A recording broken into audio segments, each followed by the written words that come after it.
안녕하십니까.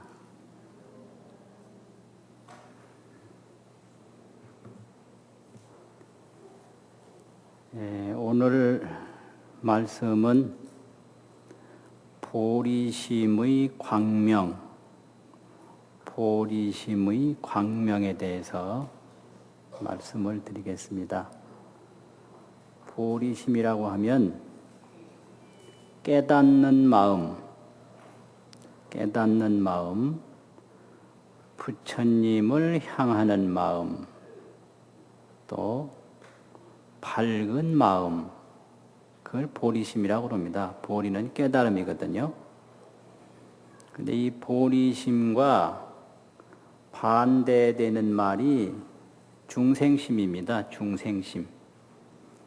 이제 중생심은 이제 중생들이 매일같이 일으키는 마음인데 그것이 무엇인가?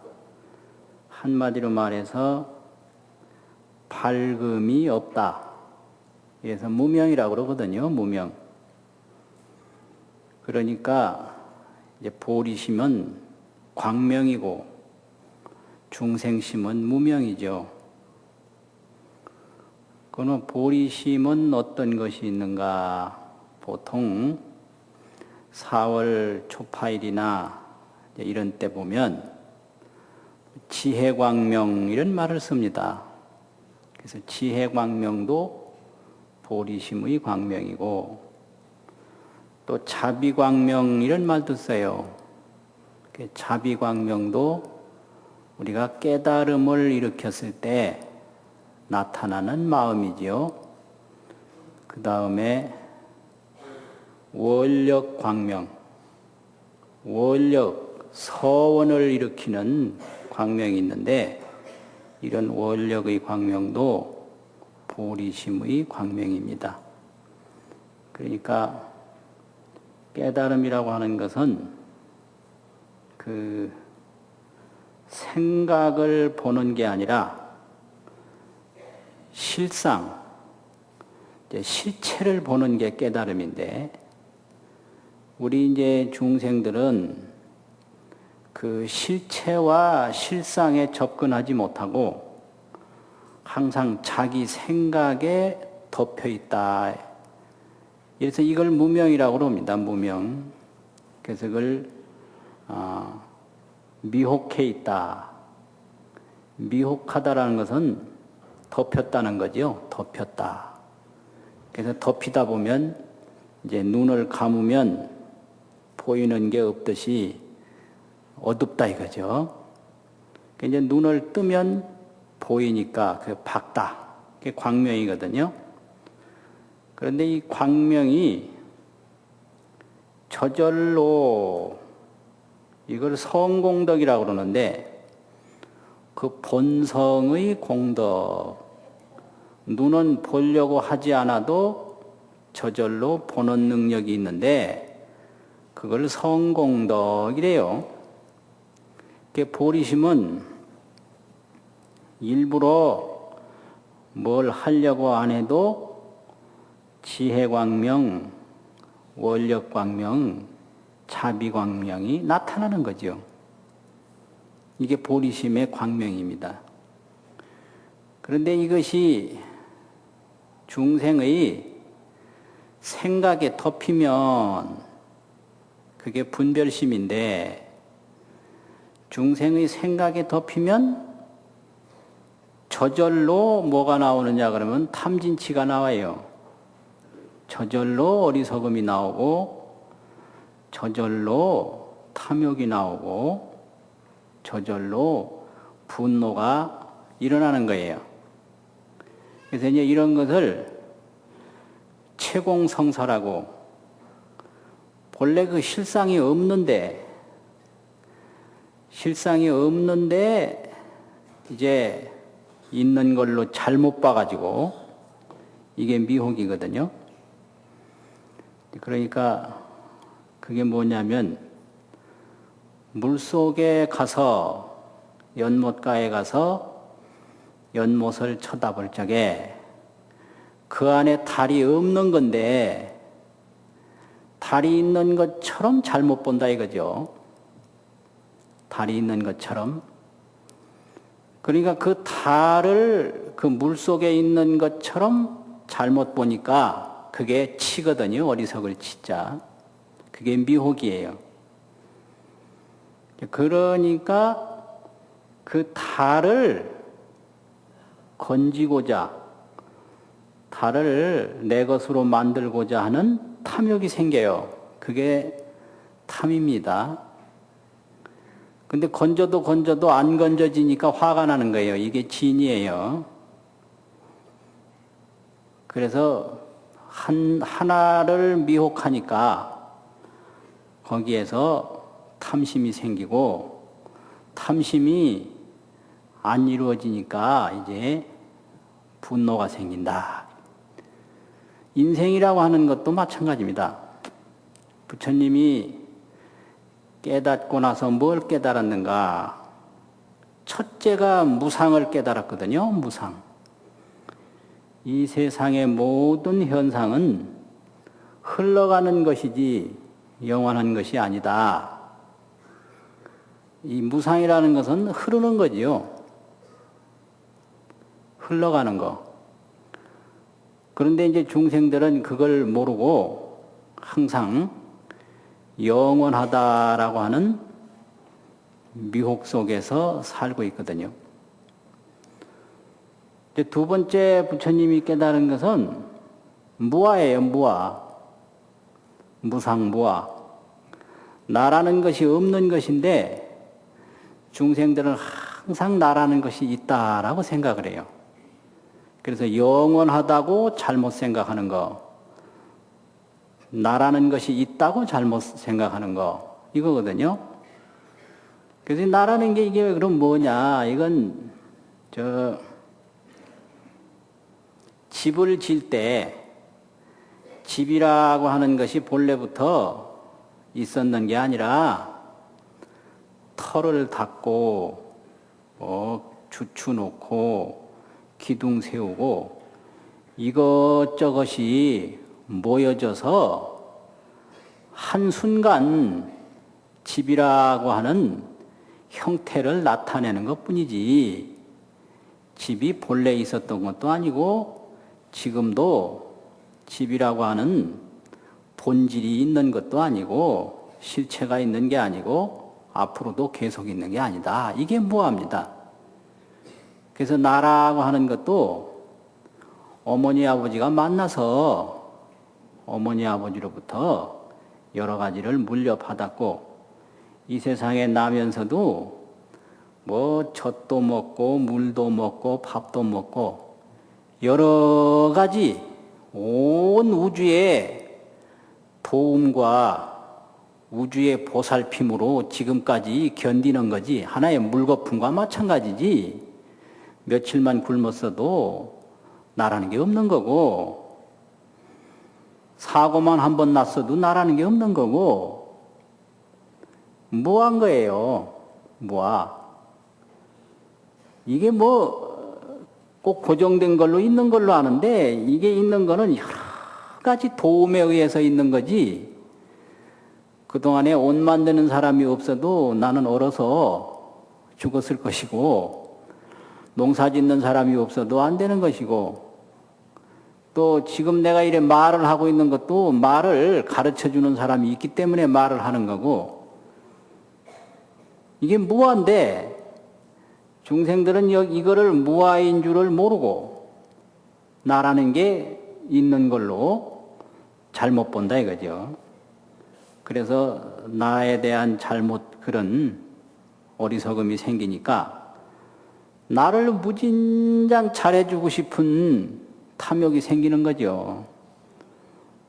나는 유명해져야 되고 나는 잘나 보여야 되고 나는 대우받아야 되고 근데 그렇게 안 되니까 화가 나는 거예요. 이게 바로 무명과 탐욕과 분노거든요. 이런 무지 또 욕망, 분노 이게 중생심입니다. 무지와 욕망과 분노가 그래서 무지로부터 욕망이 나고 욕망으로부터 분노가 생기거든요. 그러니까 이 사람들 마음속에는 근심, 걱정, 분노, 섭섭함, 허전함 이런 게 차 있어요. 이거는 다 욕망에서 생기는 거고요.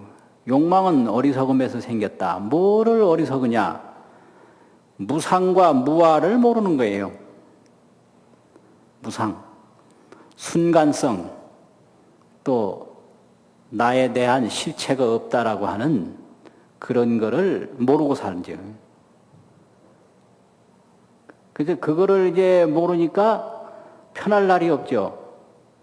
그런데 이제 부처님은 거기서 하나를 더 얻으셨는데 그게 뭐냐면 열반이거든요. 이제 열반이라고 하는 건 뭐냐면 욕망과 분노를 다 삭혀서 욕망과 분노가 다 깨끗해졌어요. 그래서 화도 안 나고 마음이 평온해요. 그게 열반이에요. 열반이란 욕망과 분노가 정화된 심리 상태거든요.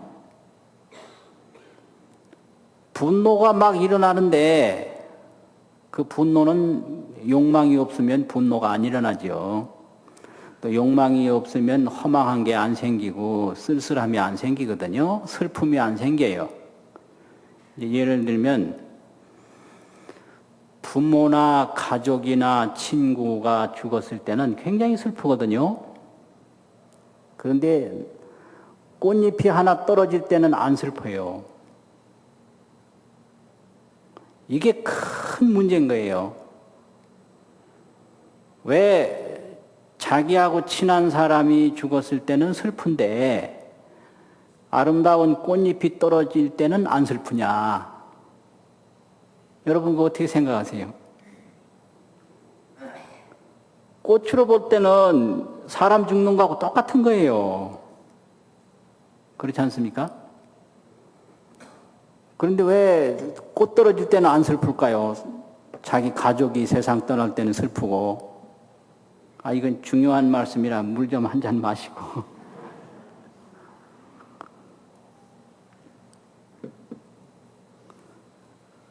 아주 굉장히 중요합니다. 여기서 뭔가를 깨달아야 돼요. 깨달은다고 하는 것은 진실하게 알고 진실하게 보는 거거든요.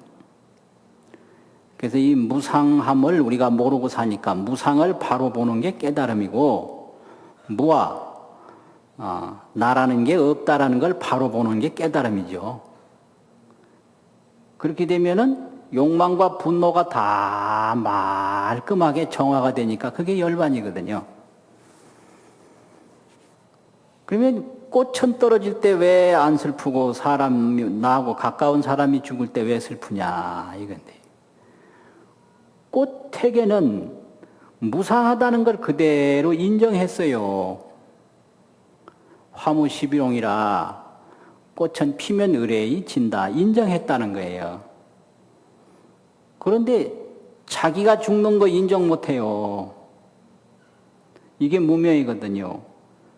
꽃송이와 내가 그 이치로 볼 때는 똑같은데 욕망이 거기에 덮여가지고 나는 꽃송이하고 다르다 이게 집착이거든요. 그래서 자기가 무상하다는 걸 인정을 못해요. 내가 왜 늙어야 하는가? 내가 왜 죽어야 하는가? 나하고 친한 사람이 왜 죽어야 하는가? 이걸 인정을 못할 때 슬픔이 생기는 거죠. 그렇게 빨리 갈 줄 몰랐다. 모르긴 뭘 몰라요. 다른 사람 다 갔는데. 그 몰랐다는 건 말이 안 되거든요. 그렇게 빨리 늙을 줄 몰랐다. 말이 안 되는 거죠. 그래서 인생이라고 하는 것은 그 허황한 욕망을 자꾸 쫓아서 가다가 어느 날 갑자기 죽음이 와버리는 거예요. 그러니까 원통한 거죠. 고속도로 운전하는 사람이 저 목적지를 향해서 막 달려가다가 갑자기 길이 딱 끊어지니까 돌아갈 수도 없고 길이 없으니 갈 수도 없고 통탄할 일 아닙니까? 인생이 죽음이 그와 같은 거예요. 뭣도 해야 되고 뭣도 해야 되고 뭣도 해야 되고 이 목표만 잔뜩 가지고 살다가 어느 날 하루아침에 죽음이 와버리니까 이렇게 허망하고 원통할 일이 어디 있어요. 이거는 무상한 것이고 나라는 실체가 없다라는 것을 전혀 인정하지 않고 한평생 산 거거든요. 그러니까 이제 절망이 오고 거기에 큰 슬픔이 오는 거죠. 그런데 꽃을 볼 때는 지금은 저렇게 아름답지만 며칠 후에는 떨어진다. 이 무상을 그대로 인정해 놨으니까 슬픔이 없는 거죠. 그래서 부처님이 왜 돌아가실 때 슬픔이 없었느냐면 이 생명이 무상하다는 걸 그대로 보고 사셨으니까 꽃 한 송이가 떨어지는 것처럼 당황하지 않고 그렇게 절망하지 않는 거죠. 그래서 이 무상과 무아를 보는 게 그게 깨달음입니다. 그래서 욕망이나 분노나 어리석은 집착을 다 정화하는 게 그게 열반이거든요. 그래서 이제 불교에 삼법인이라는 말이 있는데 세 가지 법은 확실하게 불교를 나타내는 도장이다. 이 세 가지 도장이 딱 찍히면 불교예요. 이게 안 찍히면 가짜예요. 도장 찍어라 그러면 진짜 아닙니까? 그럼 무슨 도장이냐? 무상, 무아, 열반. 그거 있잖아요. 무상인, 재행무상인, 재범무아인, 열반적정인 그런 게 나오거든요. 그러니까 그 무상, 무아, 열반 이거예요. 이게 찍히면 불교예요. 이게 찍히면. 그러면 그 열반 속에서 이제 나타나는 마음이 있는데 그게 보리심입니다. 열반 속에서 나타나는 마음이 있는데 그게 바로 어리석음과 분노와 욕망이 정화된 상태에서는 뭐가 나올까? 그게 깨달은 마음의 광명이거든요. 그 광명이 첫째는 지혜광명, 이제 둘째는 자비광명, 셋째는 원력광명. 이걸 지비원삼심이라고 그럽니다. 중생심은 탐진치 삼독이라고 그러고요. 그래서 미혹하면 삼독이 나오고 깨치면 삼심이 나온다 이거죠. 지혜심, 자비심, 원력심, 삼심 아닙니까? 그러면 이제 탐도 사람에게 근심을 갖다 주는 독소다. 우리가 독을 먹으면 몸을 상하잖아요. 그래서 이 탐욕의 독소 때문에 우리가 고통을 받는다 이거고요. 어리석음의 독소. 어리석음이라는 건 잘못 생각하는 거예요. 잘못된 생각, 잘못된 지식, 잘못된 판단. 이게 엄청나게 나한테도 고통을 주고 다른 사람한테도 고통을 줘요. 잘못된 생각, 잘못된 판단 때문에. 이건 생각과 판단은 자기 자신에게만 고통 주는 게 아닙니다. 모든 사람에게 다 고통을 줘요, 이게. 이게 참 문제예요. 그래서 아버지가 하나 잘못된 생각을 가지고 있으면 아버지로 끝나는 게 아니라 온 집안이 다 문제가 되고, 선생님이 하나 잘못된 판단을 가지고 있으면 온 그 학생이 다 지금 문제가 되는 거예요. 그래서 이게 아주 큰 문제인데요. 보통 문제가 아니에요, 이런 게. 어떤 중학생이 고백을 하는데, 자기한테 국어를 가르치는 선생님이 아주 우리나라의 유명한 서정 시인인데 그 사람을 아주 싫어한대요.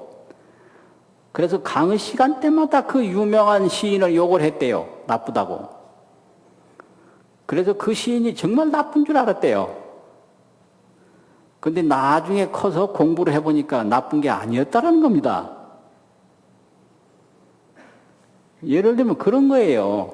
그런 거. 그러니까 그 국어 선생님이 어떤 서정시인, 아주 유명한 서정시인인데 그 시인에 대해서 잘못된 판단을 가지고 있었던 거죠. 근데 그 잘못된 생각을 자기 혼자만 가지고 있는 게 아니라 학생들한테 계속 전하는 거예요. 계속. 그래서 탐욕이라고 하는 것은 이게 잘못된 판단에서 나오는 거기 때문에 탐욕의 결과는 자기를 파멸시키는 게 대부분이에요. 자기를 행복하게 해주는 게 아니라 자기를 자꾸 괴롭히는 게 그게 탐욕의 성격입니다. 그래서 그걸 끊으라고 그러는데 그거 안 끊거든요. 왜 안 끊거냐? 그 무명이라고 하는 그 처음에 인식이 잘못됐기 때문에 못 끊는 거예요. 예를 들면 물속에 달이 없는 건데 그걸 확실하게 있는 걸로 보기 때문에 건지지 마라 그래도 말 안 들어요. 굳이 물속으로 들어갑니다. 그래서 빠져 죽죠. 그래서 인생이라고 하는 것은 그 우물가에 간 사람이 물속에 달 건지려고 물속에 들어가서 물도 못 건지고 물에 빠져서 죽는 것과 같다. 인생이라고 하는 것은 고속도로를 달리던 사람이 목표만 바라보고 가다가 어느 날 갑자기 고속도로가 끊어져서 오도 가도 못하는 것과 같다. 이렇게 보는 게 이게 그 중생의 고해로 보는 거죠. 중생의 고해. 목표는 하나도 안 이루어졌는데 인생만 다 가버린 거예요. 그러니까 이제 뭐 허망하니 무상하니 이런 소리를 하거든요. 그러니까 거기서 일찍이 이제 마음을 돌려서 그 어리석음과 탐욕과 분노를 다 정화를 하면 그게 열반이다 이거지.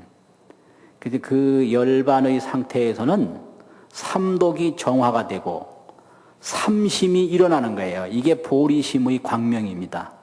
삼심 광명. 그 중생심의 삼독. 이게 다 정화가 된 거죠.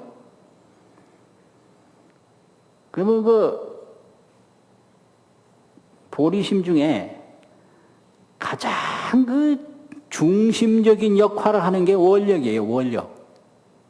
이 원력은 탐욕이 변형된 거거든요. 어리석음으로 있을 때는 탐욕이었는데 이게 깨치고 보니까 이게 원력으로 된 거예요. 그래서 원력인데 이 원력은 깨달은 사람이 뭐 하냐, 먹고 노는 게 아니에요.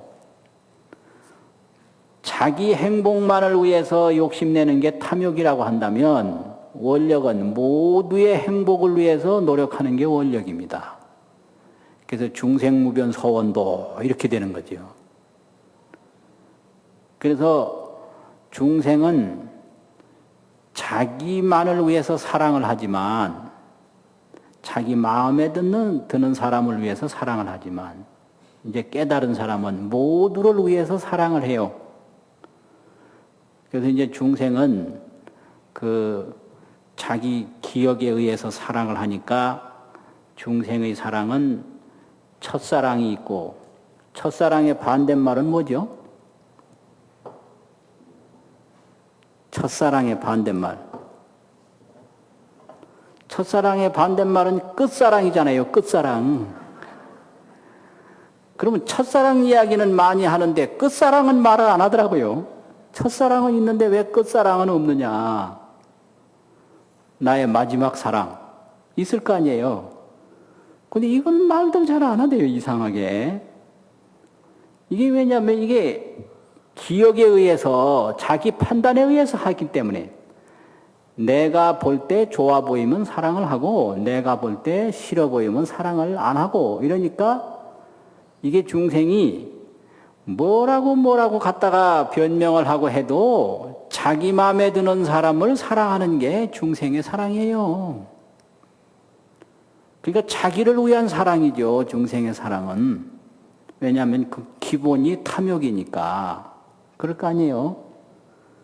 며느리를 고르는데 여러 사람을 뭐 고르잖아요. 그러면 며느리를 위해서 며느리를 고르나 내 집안을 위해서 며느리를 고르나 한번 솔직하게 생각해 보죠. 며느리 될 사람의 행복을 위해서 며느리를 그렇게 고를까요? 자기 집안의 번영을 위해서 그렇게 고를 거 아닙니까? 그러니까 이제 이런 것이 중생의 사랑법이에요. 이런 것은 다 근원이 탐욕이다라는 거죠. 그런데 이걸 보리심으로 들어가면 원력이 돼요. 탐욕이 아니고.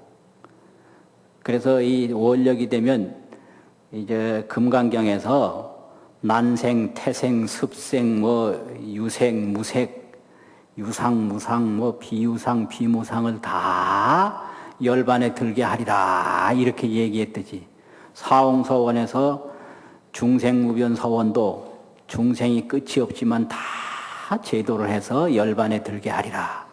열반에 든다라고 하는 것은 이 고통으로부터 벗어나게 하는 거거든요. 이게 원력이거든요. 이게 보리심, 깨친 마음의 에너지예요.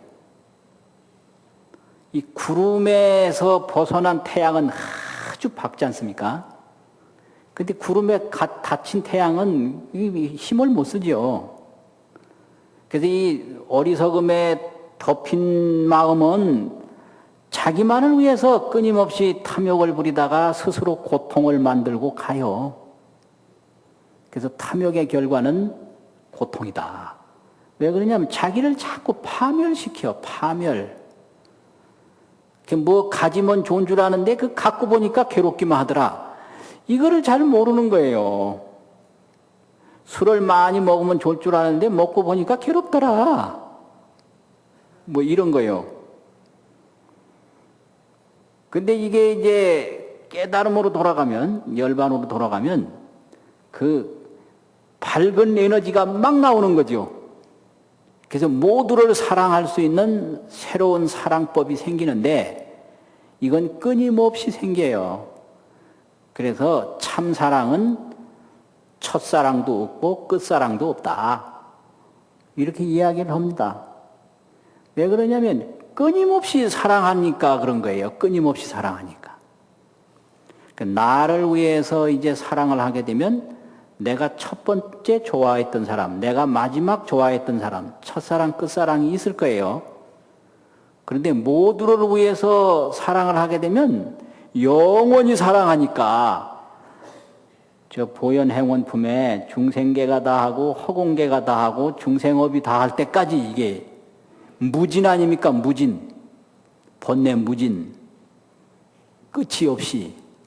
그러니까 첫사랑, 끝사랑이 없는 거죠. 그런 거를 원력이라고 합니다.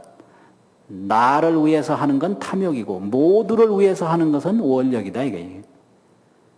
그게 아주 중심 에너지예요, 그게. 이제 그 다음에 자비거든요. 이제 자비는 이렇게 자기 원력으로 하기 때문에 자기 일방적으로 하는 게 아니라 또 상대편의 이야기를 잘 듣습니다. 들어요. 그래서 그게 바로 자비심이죠. 자비는 듣는 거예요. 이걸 관음이라고 그러지 않습니까? 관음. 상대편의 음성을 잘 관찰해서 상대편에게 어떤 기쁨이 필요하고 어떤 고통에 지금 시달리고 있는가. 그래서 고통에서 건져주고 기쁨을 준다. 이 발고열악인데 발고열악을 하려면 상대편의 소리부터 들어야 돼요. 그래서 소리를 귀로 듣는 게 아니라 아주 마음으로 보니까 관음보살 이랬단 말이죠. 관음. 이게 자비거든요.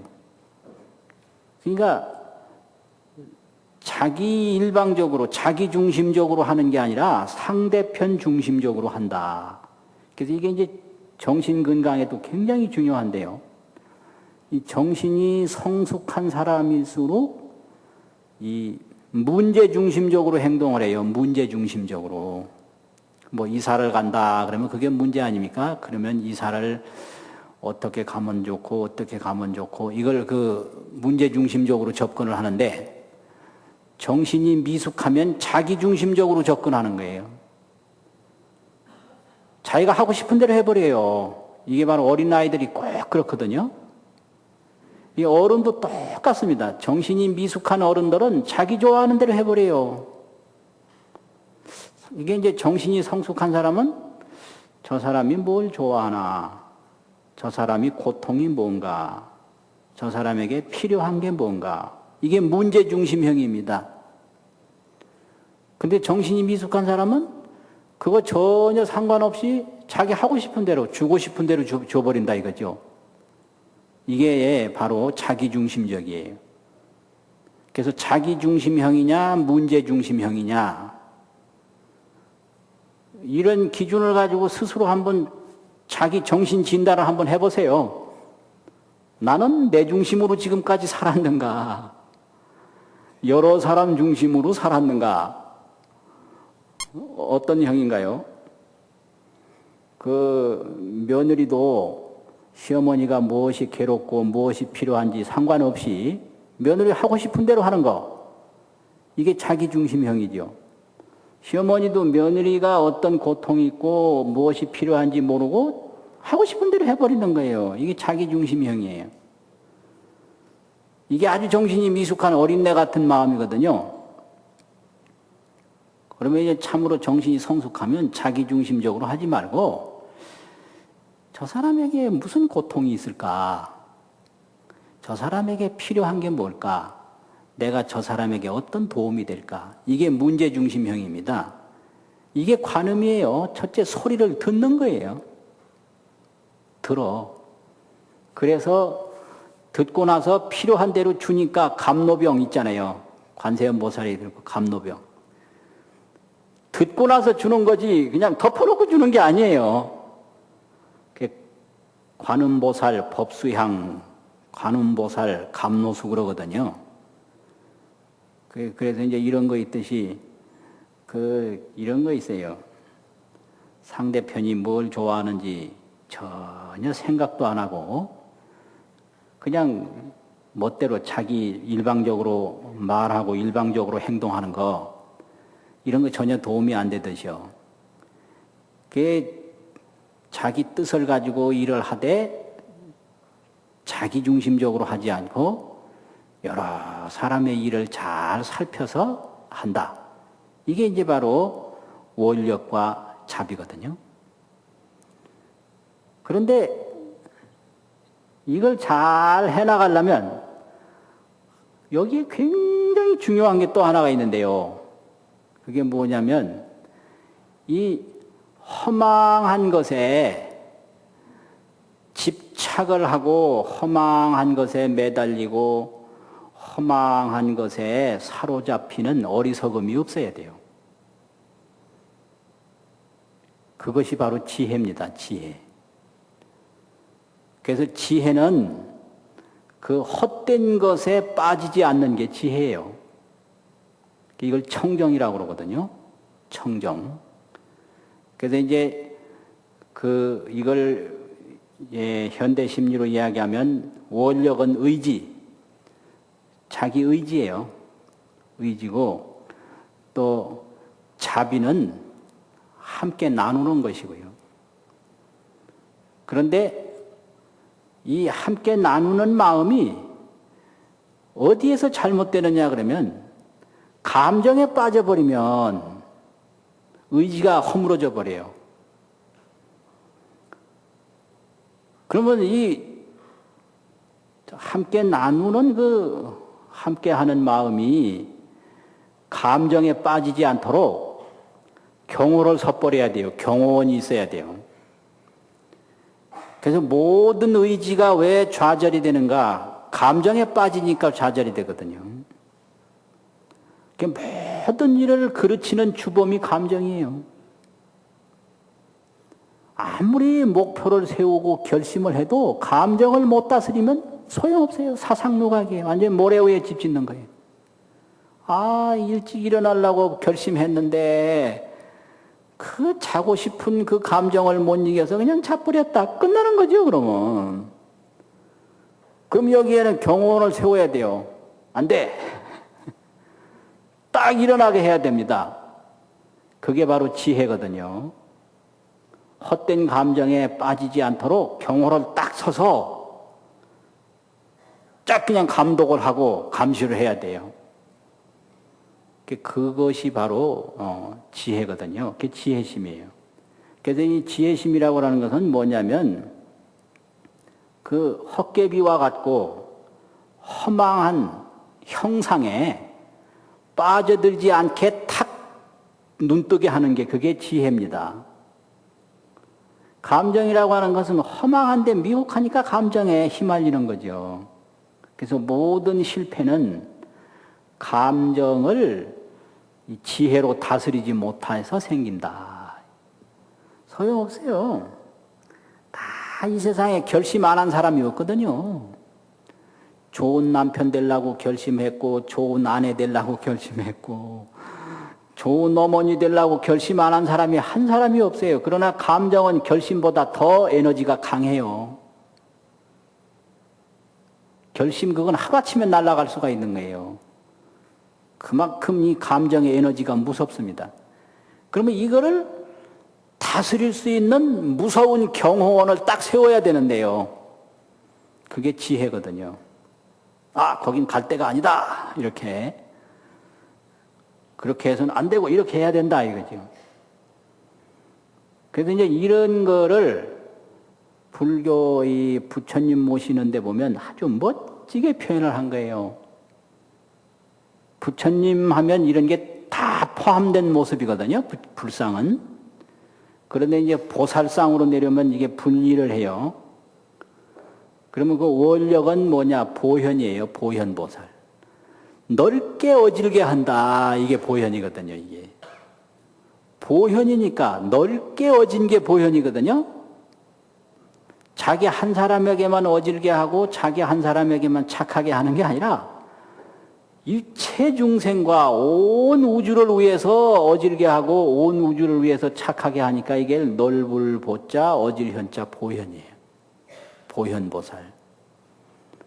그 다음에 항상 중생에게 그 고통을 듣고 또 고통을 없애주고 즐거움을 주는 걸 이제 잡이라고 그러는데 이걸 보살로 표현할 때는 관음이잖아요. 관음보살.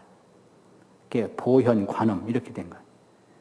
그러면 이게 자기가 원을 세워서 잘 해나가고 이게 잘못될 때는 엄한 경호원을 세워가지고 무상하고 허망한 데 빠지지 않도록 관리해 주는 게 지혜인데 그건 누구냐? 그건 누구 같습니까? 부처님 말고 우리가 항상 보는데요. 절에 들어갈 때 무서운 분이 있어요. 무서운 분이 누구죠? 사천왕이에요. 그게 지혜의 경호원이에요. 이걸 알아야 됩니다. 무상한 것이 다가올 때 그냥 새방망이로 물리쳐버리는데 이게 금강저라는 거예요. 금강저. 금강 아닙니까? 금강. 금강이라는 의미는 뭔가? 금강은 다른 건 다 부숴버릴 수 있어도 어떤 것도 금강은 부술 수가 없다. 이런 상징이에요, 이게요. 금강방망이로 그냥 부숴버리는 거예요. 허망한 것이 다가온다든지 내가 허망한 것에 다가갈 때 그냥 부수어서 절대 범접을 못하도록. 그래서 항상 맑은 마음을 가질 수 있도록 하는 게 이게 청정심이고 항상 바르게 보도록 하는 게 이게 정견입니다. 정견. 그런데 무상한 것을 영원하게 보고 무아인 것을 자기 실체로 보는 게 이게 망견이거든요. 그래서 허망한 생각에 빠지지 않도록 금강방망이를 딱 들고 경호를 해버리는 거예요. 그게 사천왕이에요. 그래서 사천왕 보면 항상 칼을 들고 있다든지 금강저라고 있어요. 양쪽에는 세 개고 복판에 하나 아닙니까? 이게 금강전대 그건 방망이 젖자입니다. 나무변에 소호한 거. 딱 들고 있는 거예요, 이게요. 그렇다면 이 원력과 자비가 왜 망가지지 않는가? 금강방망이로 항상 경호를 하고 있기 때문에 항상 이게 살아나거든요. 그래서 이 세 가지가 딱 갖추어진 게 이게 보리심입니다. 그래서 이제 이게 우리도 마찬가지예요.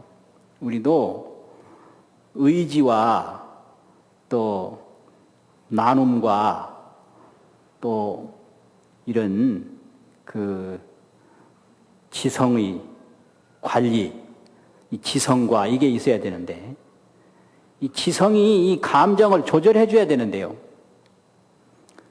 이 지성이 약하고 잠들어 버리면 감정대로 해버리니까 의지가 관철이 안 돼요. 그래서 모든 의지가 허물어지는 것은 지성의 감독자가 잠들어 있어서 그렇다. 이런 거예요. 그래서 나의 감독자가 지금 약한가 강한가, 또 나의 나눔이 지금 제대로 되고 있는가, 나의 의지가 지금 제대로 되고 있는가 이건데요. 그러면 저 보현보살, 관세음보살, 금강신장 이 세 분을 모시는 게 이게 보리심의 광명이에요. 그래서 보현보살에 의해서 열심히 공덕을 닦고요. 관세음보살로 항상 자비를 나누고요. 근데 이 행여라도 허망하고 무상한데 집착을 한다든지 거기에 빠져들상 싶으면 이 금강방망이를 든 이 호법 신장이 딱 나타나서 이걸 딱 경호를 해줘야죠. 그래서 전립구에 가면 신장을 딱 모시잖아요. 그래서 이 경호원이 약하면 안 되거든요. 그래서 이 나의 경호는 누가 하는가? 나의 지혜가 하는 거예요. 그래서 나의 지혜가 딱 판단해서 이것은 허망한 것이다, 이건 진실한 것이다 해서 허망한 것에 절대로 미혹하지 않도록 정리해 주는 거죠. 그게 바로 금강입니다. 그래서 우리나라 이제 불교를 보면 그 금강경 중요시 하잖아요. 금강경. 금강이 있어야 지혜와 원력이 살아나는 거예요, 이게. 그러니까 금강경 중요시하고. 법화경이 있는데 법화경 다는 못 읽고 관세음보살 보문품 중요시하잖아요. 이게 관음이잖아요, 자비. 또 화엄경이 있는데 화엄경 다는 못하고 보현행원품 하지 않습니까? 이게 보현이에요. 그러니까 딱 돼 있는 거예요, 아주 한국 불교 체제가. 그 한국 불교가 뭐 어떤지 잘 모르겠다 그러는데 가만히 구조를 살펴보면 딱 돼 있어요.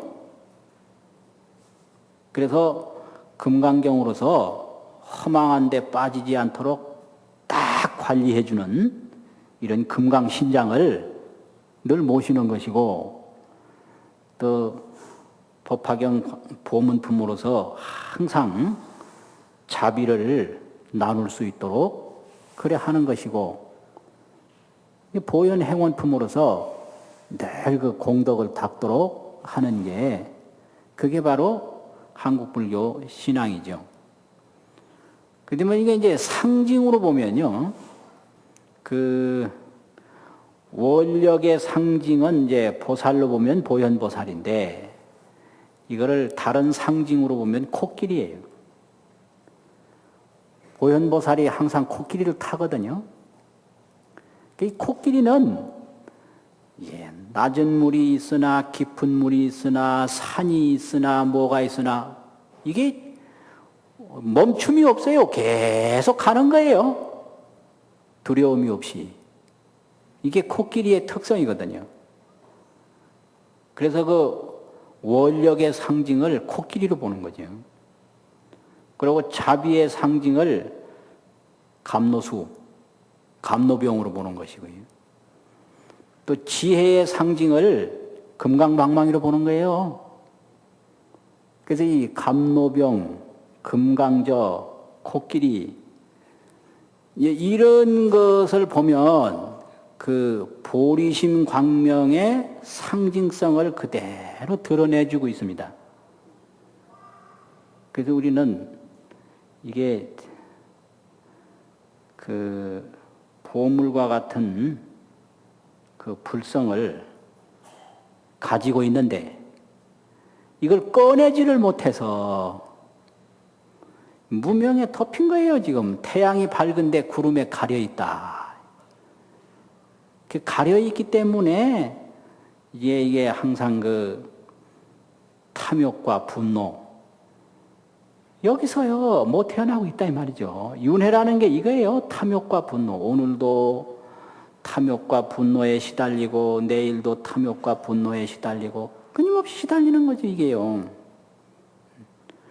근데 여기서 이제 실체를 바르게 딱 보면 무상과 무아를 보는 순간에 탐욕과 분노를 일으킬래야 일으킬 만한 근거가 없다. 이걸 알게 돼요. 이게 깨달음입니다. 그러니까 연기를 그냥 안 나게 하는 게 아니라 그 타는 나무를 꺼내버리면 연기가 안 날 거 아니에요. 그게 우리가 헛살고 있는 거예요. 화낼 게 없는데 화를 내고 욕심낼 게 없는데 욕심을 낸다. 그래서 욕심낼 거 없고 화낼 거 없다라는 걸 보는 게 깨닫는 거죠. 깨닫는 게 딴 게 아니라 그거 어떻게 깨닫나 그러는데 아무것도 아닌 거예요. 깨닫는다라는 게 화낼 게 없는 거 보는 거예요. 우리가 한참 화냈을 때는 화가 나다가도 제정신 차리고 보면 내가 왜 화냈지 이것까지 알잖아요. 그러니까 이 몸이 본래 있었던 게 아니고 다 여러 군데서 이게 모여서 된 거기 때문에 이 몸이 죽는다고 해도 하나도 이게 답답할 게 없는 겁니다.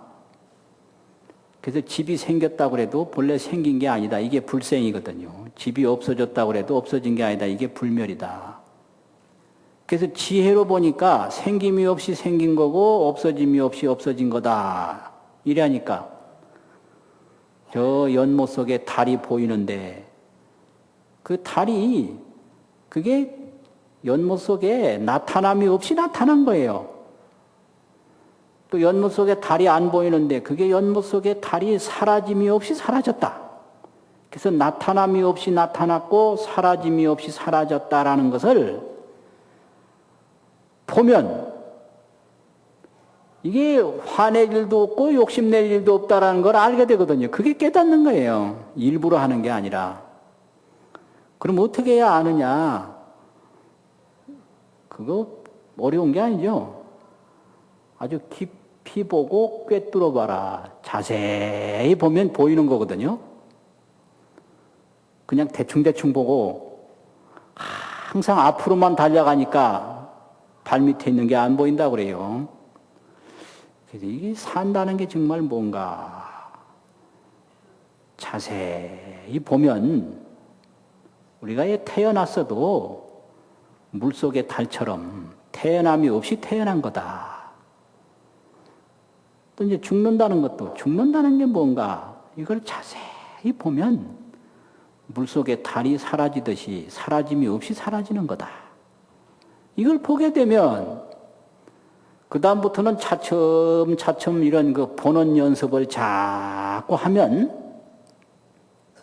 깊게 보고 꿰뚫어 보고 넓게 보고 크게 보고 이렇게 보면 모든 그 사람과 만물의 실체가 보이니까 실체가 보이게 되면 어떤 게 보이느냐?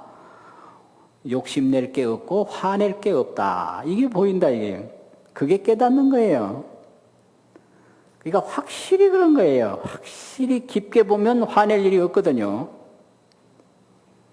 그런데 헛보고 대충 보니까 막 화가 나는 거죠. 그래서 대충 보지 말고 아주 깊게 보면 화낼 일이 없는 거죠. 그래서 화낼 일 없는 마음으로 돌아가는 게 그게 보리심이고요. 보리심이 되면 저절로 원력이 나오고 자비가 나오고 마지막에 뭐라고 그랬죠? 지혜가 나와서 지혜는 항상 무상하고 허망한데 빠지지 않도록 감독하는 경호원이라고 그랬죠. 경호원. 경호원이 충실해야 되거든요. 그러면 안 되지 않습니까? 그냥 항상 내 중심이 아니라 모두의 중심으로 하는 게 자비고, 또 늘 게으르고 나태한 게 아니라 항상 부지런하고 공덕을 항상 닦아가는 게 보현이고요. 그러면 그게 가장 좋은 정신 건강인데, 그걸 일러서 부처님의 원력이라고 그러고 부처님의 공덕이라고 그러고요. 그걸 바로 불자의 행복이라고 그럽니다. 그래서 이제 이번 주에 비도 많이 오고 뭐 여러 가지 어려운 일도 많고 그랬는데요. 이런 법문을 잘 듣고 이 보리심을 잘 헤아려서 짧게는 이번 한 주일 동안 보리심으로서 아주 복된 생활을 하시고, 길게는 이런 것이 인연이 돼서 성불할 때까지 끊임없이 보리심을 닦아가는 불자가 되도록 노력해 주시기 바랍니다. 마치겠습니다.